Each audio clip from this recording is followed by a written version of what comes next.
몸이 보내는 신호를 그냥 넘기고 계신가요? 오늘도 어딘가 뻐근하고 시큰하고 묵직하게 아픈데 나이 탓이라며 참는 분들 많으시죠? 하지만 병이라는 건 조용히 아주 천천히 찾아옵니다. 그리고 우리가 이 정도쯤이야 하고 넘겼던 그 순간이 사실은 시작이었을지도 모릅니다. 어느 날은 허리가 좀 뻐근했고 또 어느 날은 계단 내려갈 때 무릎이 찌릿했죠. 눈이 잘 안 보이거나 속이 더부룩한 날도 있었어요. 그런데 늘 그랬듯 괜찮겠지 하고 넘겼습니다. 참는 게 익숙해진 나이. 병원 가는 것보다 참는 쪽을 먼저 선택하게 되는 나이. 하지만 몸은 말하고 있었습니다. 나 지금 조금 불편해. 이 영상은요, 그 조용한 신호를 놓치지 않고 건강을 지켜낸 분들의 이야기이자 이제부터라도 내 몸과 다시 친해지고 싶은 분들을 위한 영상입니다. 지금부터 이야기 드릴 내용은 단순한 건강 정보가 아닙니다. 지금 이 순간에도 병으로 이어질 수 있는 작은 이상 신호를 어떻게 알아채고 어떻게 평소 생활에서 지혜롭게 다스릴 수 있는지를 알려드리는 진짜 현실적인 이야기입니다. 끝까지 함께 해주세요.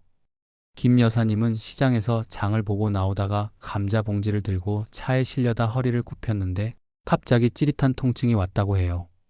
그때는 그냥 쉬면 괜찮겠지 하고 넘겼지만 그날 밤부터 허리를 제대로 펼 수 없을 정도로 아파졌다고 합니다. 앉았다 일어날 때 허리가 당기거나 오래 서 있으면 묵직해진다면 그건 단순한 노화가 아니라 디스크나 협착증의 시작일 수 있어요. 이럴 땐 무거운 물건을 들 땐 반드시 무릎을 굽혀 들어야 하고 하루 3번쯤은 허리를 뒤로 천천히 젖히는 스트레칭을 해보는 게 좋아요. 그리고 오래 앉아있는 시간도 줄여야 합니다. 이씨 어르신 이야기도 있습니다. 평소엔 괜찮았는데 아파트 계단을 내려오다가 무릎이 찌릿하더니 이후로 묵직하고 쑤시는 통증이 계속됐다고 합니다. 병원에서는 연골이 많이 닳았다고 하더군요. 무릎은 쓰는 만큼 관리가 필요한 관절이에요. 쪼그려 앉는 자세는 피하고 벽에 기대어 앉는 자세로 무릎 근력을 기르는 것이 도움이 됩니다. 그리고 연어, 들기름, 두부 같은 음식도 무릎 건강에 좋다고 해요. 정씨 할아버지는 신문을 볼 때 글자가 자꾸 겹쳐 보여서 안경을 바꿔봤지만 별 효과가 없었다고 합니다. 병원에 가보니 백내장이 꽤 진행되어 있었어요. 나이 탓으로 넘겼던 눈이 흐릿함이 사실은 질환일 수 있는 거죠. 눈 건강을 위해서는 20분마다 한 번씩 먼 곳을 바라보고 루테인이나 비타민 어가 풍부한 식품을 챙기는 것이 좋습니다. 그리고 무엇보다 정기적인 안과 검진을 잊지 마세요. 박 여사님은 밥맛이 없고 입 냄새도 나서 치과를 찾았는데 잇몸 염증이 많이 진행되어 있었다고 해요. 치아와 잇몸은 음식을 잘 씹고 소화하는 데 중요한 역할을 하죠. 하루 2번 이상 치실을 사용하고 6개월에 한 번은 스케일링을 받는 게 좋습니다. 또 너무 부드러운 음식만 고집하지 말고 적당한 저작 자극을 주는 것도 중요합니다. 최 씨 어르신은 아침에 손이 붓고 조금만 걸어도 숨이 찼다고 합니다. 피곤해서 그런가 보다 하고 넘겼지만 결국 신부전 진단을 받으셨대요.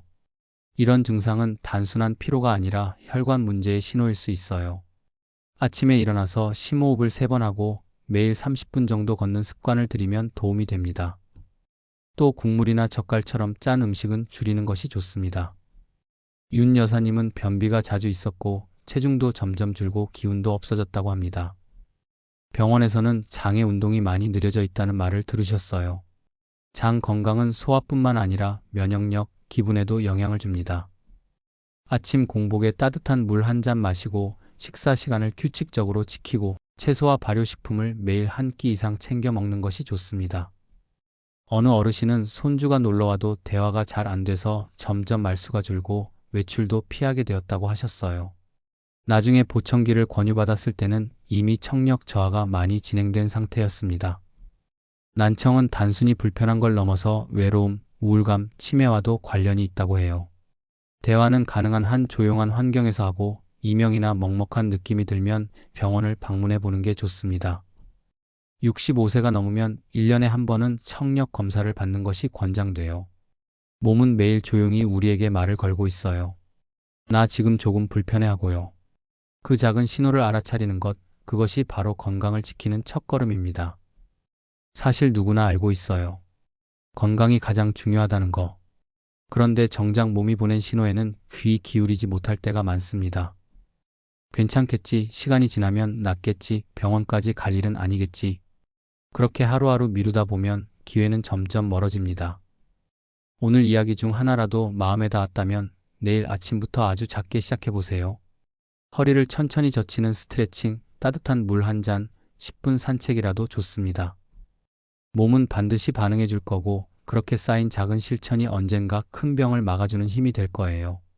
내 몸과 마음, 그 누구보다 내가 먼저 챙겨보세요. 그게 진짜 지혜로운 노후의 시작입니다.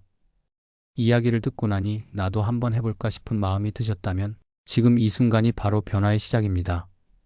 이 영상이 여러분께 작은 계기가 되었다면 앞으로도 함께 건강하고 지혜로운 삶을 이어가실 수 있도록 구독과 좋아요로 함께 해주세요. 그 응원의 마음이 저희에겐 정말 큰 힘이 됩니다. 감사합니다. 건강하세요.